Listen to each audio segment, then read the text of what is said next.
बिहाड़ी के गांव में मेला सजा तो जुनूबी पंजाब के बाजीगरों ने खूब करतब दिखाए। किसी ने जलते हुए रिंग से गुजरकर अपनी महारत का मुजाहिरा किया,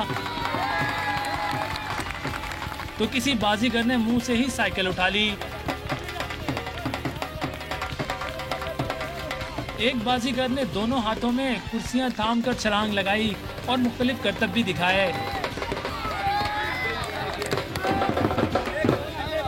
सबसे ज्यादा महारत का मुजाहिरा किया बाजीगर अल्लादिता ने।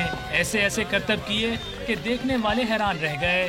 जद्दी पुश्ती खानदानी अपने बाप दादे का बगैर किसी सहूलत के आवाम को खुश किया जाता है, हम करते हैं। और खानदानी हमारे से गायें भैंसें सोने के कंगन वगैरह देते हैं। अगर गवर्नमेंट हमें इस बात की सहूलत दे मेरे चौधरी साहब, तो हमारा काम इंशाल्लाह ऐसा हो सकता है कि ये दुनिया में नाम वर्ल्ड काम है।